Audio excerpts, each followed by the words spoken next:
What is going on? I hope that you are doing well. Thank you for joining me in another video. We're gonna have to call this one something along the lines of what I wish they told me before falling pregnant for the second time, or things you wish you knew in general.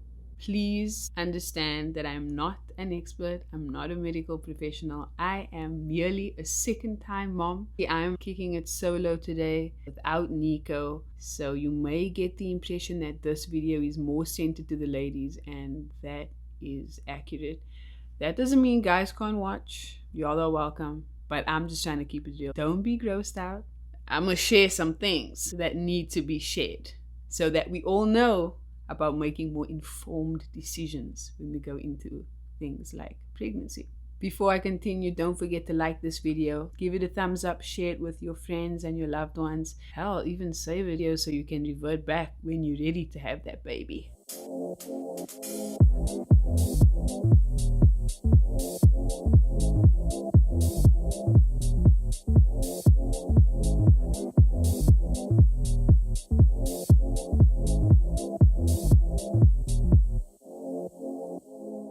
So I went ahead and made this little list. I think it's quite comprehensive, but it still only scratches the surface of the things that you experience as a woman being pregnant in her early 30s. And I can honestly think back to when I had my daughter, 17 years old. Different mental frame of mind, different physical experience and emotional experience to the one that I'm having now. But I do feel like these changes were definitely worth making a note of and sharing, because in all honesty, I feel like I'm learning new things on a weekly basis. I'm just going to be sharing those with you in no particular order. I'm merely giving you the tea.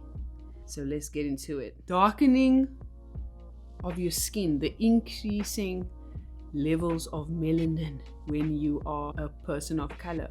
That is a real thing. Experiencing how my armpits and my inner thighs and my behind has gotten multiple shades darker. The nipples too, the areola, let's not leave that out. But the armpits are something that you see on a daily basis. You know, when you put in on your deodorant and all of a sudden it's looking like, whose pits are these? These pits do not belong to me. I don't understand what happened. It was like an overnight switch. And not only did it get darker, but the darkness almost spread to the front part of my armpit. And not only did it get darker, but the texture of my skin, it also became more dehydrated. And I was like, I'm doing the same thing that I normally do. I'm using the same products, but all of a sudden the skin becomes more sensitive and starts reacting to things that you've been doing prior to falling pregnant. Was not ready. I think I may have switched my product to a more streamlined body butter, because that's what I enjoy using. It locks in the moisture for longer. So the moisture returned to my skin, where I was able to combat the dryness, but that darkness, it's still there. Okay, let's talk about morning sickness or nausea.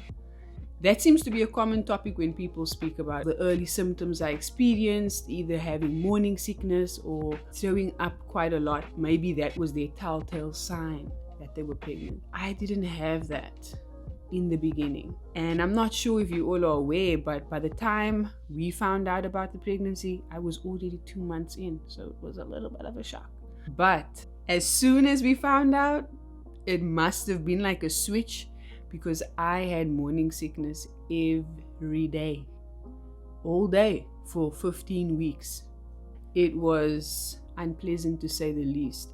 Now there's levels to the morning sickness. I know some women experience it really badly, where they cannot stomach anything and it is a hot mess because you're not really able to nourish your body the way that you would want to, and the way that that you expect it to. For me, I never had the actual physical throwing up. It was just that consistent nausea 24/7. And it finally subsided after that 15-week mark. So thank the Lord. Let me also just thank God for deodorant is a very specific product that is super important in our daily hygiene regimen for all people. But when did it become the most important product to use as a pregnant woman? A girlfriend of mine was speaking about smelling herself and not being impressed by the smell. And I was like, wow, babes, I'm sorry that you're experiencing that. I'm really not experiencing that until about a week or two after we had this conversation. And I was like, who is that? Who is that that smells like funk? That is terrible. I cannot deal. Ask my husband. Let Nikolai tell you. To him, it's a big old joke. So he would be making fun of the fact that, yo, girl, you need a wash. And I can wash myself twice a day, but still have this lingering smell of, I don't even know what I want to name it. I want to give it a name so that you have an idea. It could be garlic. It could be onions. It could be egg that is off. It could be a combination of all of them. But that funk was disrespectful. And nobody warned me about that until I had the conversation with my girlfriend. I had to revert back to her and be like, babes, listen, my time has come. And I am not impressed with it at all. Because I'm not even a big sweater. I don't sweat easily. Even when I work out, it takes a minute for me to actually work up a sweat. But this, you didn't even need to see moisture to smell the moisture. No, it's not for me, guys. Thankfully, it is no longer. We started on this pregnancy journey, but I don't have that problem anymore. And I cannot tell you why. I cannot tell you what changed. An increase of certain hormones. What I know is it was pretty dramatic. Moving on, the frequency of urination. Now, people speak about that, I've heard it, but no one really mentions how frequently you be in that restroom, but still feel like you need to go right after you've gone. Nico and I have done a gallon challenge before. That was where we were both drinking a gallon of water per day, just to encourage ourselves to increase the H2O. And I think that in that period, I counted my bathroom breaks, and it may have been somewhere along 15 times a day, 15 to 18 times. Honestly, being pregnant, I probably go more. It's not so much that the bladder is full, it's the sensation of constantly needing to relieve yourself because there is someone that is inside your uterus using your bladder as a pillow, using your bladder as a stress ball. I cannot wrap my mind around the feeling. It is a consistent feeling and it is all day. The only time I'm not able to go and relieve myself is if I'm driving or if I'm on set or doing something, if I'm active. But there is this desire to go and use the bathroom. You go and then you use it because you feel like you're about to burst and then there's only 2 droplets, 3 drops. Not fun at all, guys. The feeling of being out of breath as if you were just running up some stairs. I send a lot of voice notes. Do you know how many of my friends have responded like, firstly, are you sick? Because you sound as though you can't breathe. And secondly, were you just working out? Why are you so out of breath? It is the constant feeling of not having enough air in your lungs. I'm speaking about even when I just sit down, even when I just lay down in bed. There's this pressure because your organs are being squished. The space is being taken up by this individual, or multiple, if you have multiple babies in there. I did not experience that with Yasmin, or I just can't remember it at all. The one thing I really have been struggling with throughout this pregnancy, the increase in my sciatica, which is lower back or nerve pain and discomfort. I had that before falling pregnant and it was manageable. But with the pressure of the uterus, my body now, it's increased it and turned it up by about 4 extra points. So if I was consistently at a 5, I'm around an 8 and a 9 now. Paired with the sciatica is what they call round ligament pain. This usually happens when the hormone in your body called relaxin, which softens the pelvic area and softens the entire pelvic area really for you to be able to deliver this baby. That usually happens close to labor. Mine kicked in around 4.5 months, 5 months in my pregnancy, and it's been consistently increasing. So to be able to deal with this pain on the left hand side of my body and have the sciatica on the right back side of my body, it's just like I'm walking like a penguin at this point. Pain is quite uncomfortable. Simple things like tying your shoelaces. Sis, you need to sit down to do that. Just putting on clothing in general. Laying in bed and turning from your left side. over to your right side or vice versa.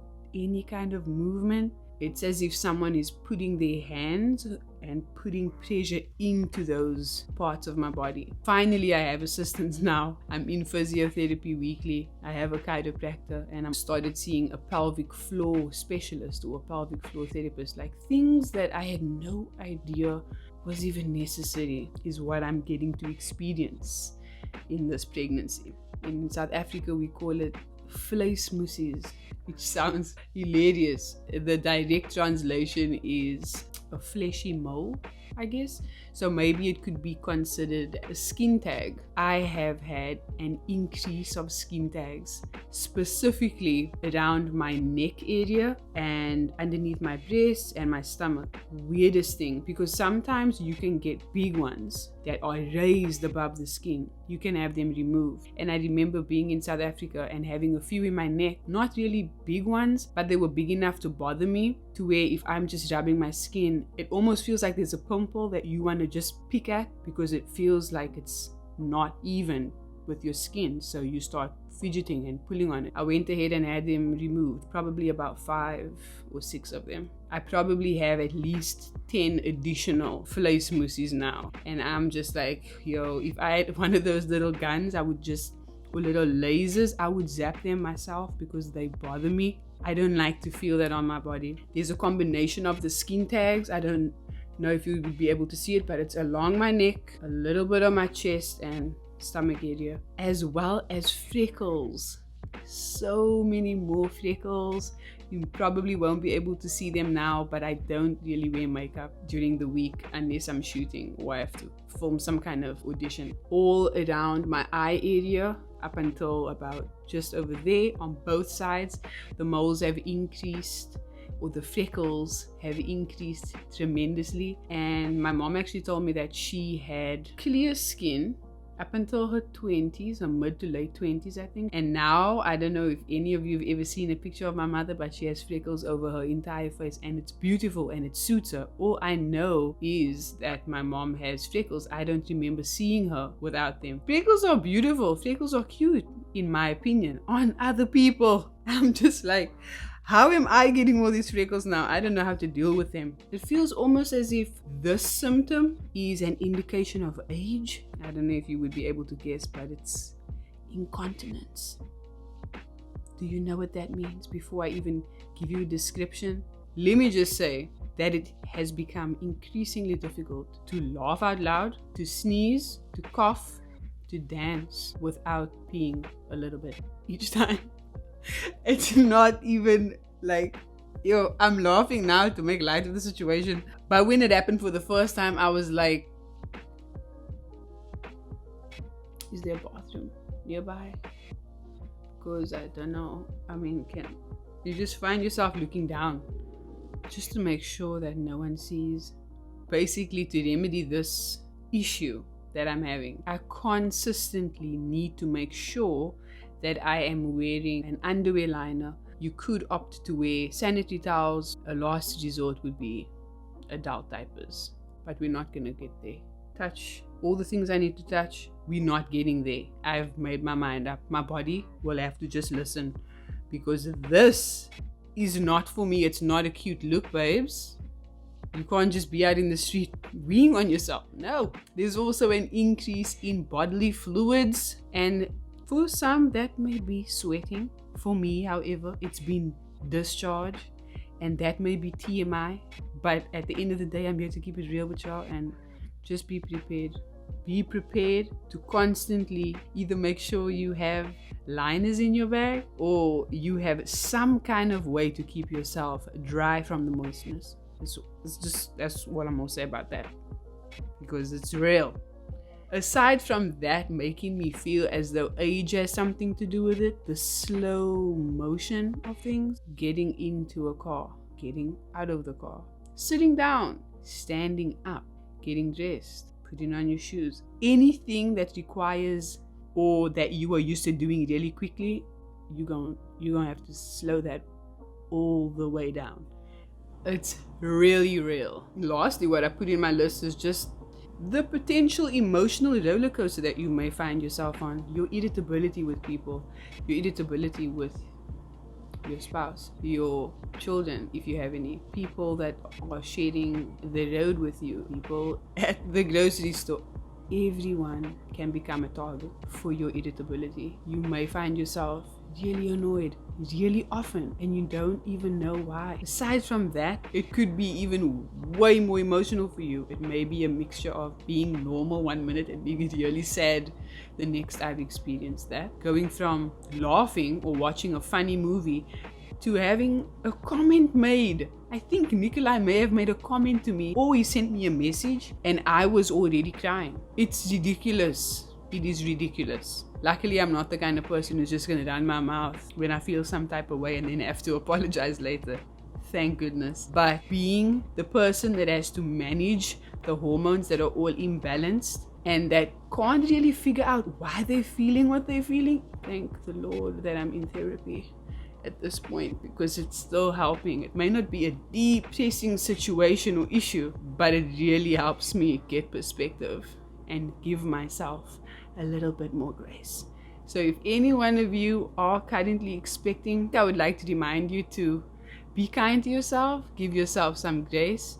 These are some of the symptoms I've been experiencing that are not desirable. But do I feel good overall in this pregnancy? Hell yeah. Am I healthy?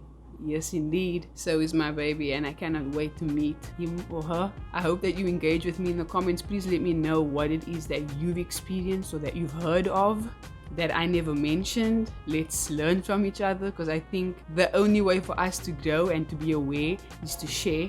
What I find is that most people just want to share the highlights. Anybody can share a highlight, but not everyone's going to tell you how much gas you're going to have. How much you're going to be like, what do they call it? Firecracker farts, you know? Ratatata. Not everybody's going to tell you about that, but I got you. So, if anything, please like, share, and subscribe to our channel if this is the kind of content that you enjoy. If you feel like someone else may benefit from it, and even if you feel like today you learned something new and you were not expecting me to share that, let me know. Love and light to all of you.